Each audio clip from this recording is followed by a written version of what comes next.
Hi mga moms. So karon magluto ta og leche flan nga dili steam. So no steam leche flan charot. Gilisod-lisod pa dyan mo. So kani siya ako na siyang gihiwa kaya para ma-share. So i-share na ko ron ang recipe nga akong gibuhat. Nga ako na po rin nakita no. So i-share na ko sa inyo tanan. So sharing is caring. So I hope pero mga nag-crave diha mag kanang trya ni ninyo nga recipe kay dali jud kayo as in dili jud mo maglisod ani no kay lisod kay to mag steam kay sus na pay puruhan nga mahilaw ron sa panadya. So first magbutang ta og 1 tablespoon brown sugar sa kasirola din ato nang i-caramelize then set aside. Dayon magbitag 4 ka large eggs sa lain nga sudanan. So sagdinan ninyo ako sudanan kay kanang kuan na siya na singan ani rice cooker na namo nga wala na magamit kay wala ko ay Tupperware. Sunod is nagbutang ko og 1 can evaporated milk sa akong 4 beaten eggs, then ana ako na siyang i-mix hangtod nga ma-dissolve ang eggs. So mix na dyan ha, pasensay na ninyo akong gigamit og mix, luwag na dyan na kaya nga na amang kuy kuan i-bitter ni amot og kahit na ako nabutang manadalian ni kanilaging hangul-hangul ta no. So magbutang ta og 1 can condensed milk sa atong mixture and then muna naghilak na akong anak manilaging inahan nga hangul-hangul kay istanan ta no. Kung saan natin nagkauno na itong anak ko kay istanan o diba nagpakugos na kay kapoy na siya higda naginit na iyang likod. So padayon ta sa atong kuan orimos din he.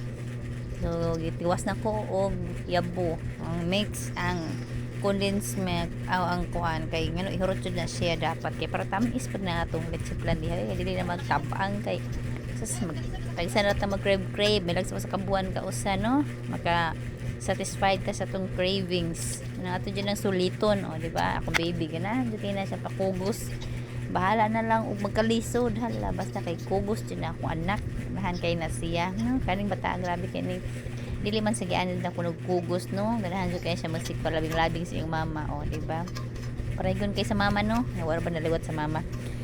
So muning mix lang gihapon ko wa jud reklamo ako anak diha bahala na lang nagkalisod yung inahan basta kay kugos din na siya inahan din tao na ning kamot og mix o diba good mood kay tanan o yung manatag mix iguman ato nang i-save ang mixture atong salaon o tanawa unsa ko ka kuan sa ka ma-discarding nga nanay diba o gamit ang duha ka kamot nga nagkugos pa yun sa bata o hala sayaw-sayaw diha day kay aron dili ka kapuyan sa imong kalawasan o pura buyag imong anak no medyo bugat-bugat ra ba akong anak 6.4 din siya no nya saon man agwanta inahan kay wala ing mukugos kaya akong panawa din akong anak eskwela ug akong mga igsuon na pud sila mga baby ilahan no. So laban inahan dagitan dapita para diri sa atong kahangul kay mag-cravings lagi in town nya makakita mga video sa Facebook o so isuwayan kay lagi sa iyon ra o himog own nga version. So man ako anak in town naangin sa kong kabuang mo tanawa ra loy kayo pero okay ra na siya kay wala na siya ni reklamo diba di na siya ingon nga kuan wala man siya naghilak nga na siya si ampurma bahalag nagkalisod hala grabe ginahan mix jud no mix din na siya maayo kay para wala jud siya lamps nga mahabilin kay aron dili mag kuan ang atong leche flan no. So mana akong gibuhat nga ako jud na siyang tuyok payo kog maayo gitilok pa jud na kay para sulit kay tanan o diba baby o diba ako anak ko muro kay now. So karon mag-add ta og 3 ka tablespoon nga cornstarch. So karon wala man koy cornstarch sa kinilo nakuha na lang ko og tayubong nga pinot sa tindahan o cornstarch man gihapon na then i-mix na nimo siya hangtod ma-dissolve kay kanang mga lumps diha mo na siya magdang di na siya maluto no sa ato yun na siyang i-mix og maayo para nindot po nag-texture ang atong mixture no sa atong leche flan kay lami kay tanan na iguman o diba. So sige padayon na jud na nato na dihag mix diha ang atong mixture kay para lami diba o gisaan na pud na kog balik ang mixture kay para jud nga pure jud kay tanan atong mixture for leche flan nga dili siya mag lumps. So sarain niya kasi rola magbutang taog 4 cups nga tubig. So imong pagbutan na akong cup ha, kay cup rin daw na sa rice. O jud koy gamit ani na ko sa una pero ako nang gibaligya. Kani lagi in town nga. Sunod magbutang taog gulaman powder nga unflavored ni siya ha, yellow ang color ani. So gimix na to sa tubig nga wala pa na siya gisigaan ha, wala pa. Huwag excited. I-dissolve daan ang gulaman powder. No. Sige, o kayo yun na itong maayo. Dayon usapan na to kanang on ang stove ang atong butin. No, medium heat ra na siya ha. Ayan ang palabig kusog ka nang i-on dyan din yung kusog. Kayo nang mapaig na inyong mixture diha. Yung pa maluto. No? Ayaw po nang hinay po kayo. Kaya maugmaan mo. So medium lang no until the mixture becomes sticky.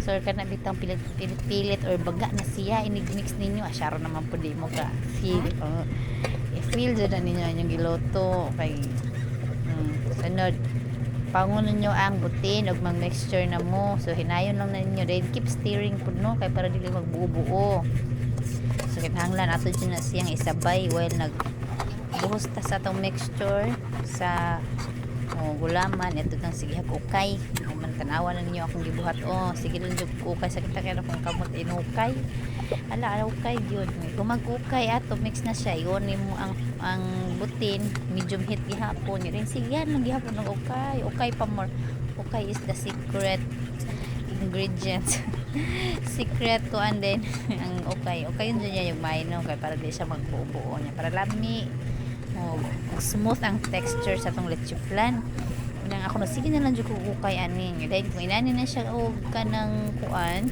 texture ang mixture nato no so transfer immediately na nato dito sa atong caramelized na sugar di na to padagayan kay magahi na diha sa atong kaldero nya wala na transfer sa caramel then kanang may mga kanang lingin-lingin diha inyo na siyang ipap po ako niya gamit ay toothpick kay para mawa na siya no kay para gwapa po tanaw na ito siya plano pero no ni kaog man na ato na siyang kuan para ma-release ang air o di ka na air atong lechop ato na siyang kwaon kay pro tsada kay tanaw na diba nakalingaw rin po tuslok ana guman gisod na nako siya sa ref pag gumana niya nako og cool ha pabugnaw siya dano sa isod sa ref niya dayon serve na ninyo bugnaw tuwad na nila ako ang atong leche flan tanawan niyo sa kalami o gwapa kay sanan o gwapa pa sa luto wajay kagwapa ni nagluto kay kuana please like and follow my page for more recipes and chikahan with me mga jay thank you.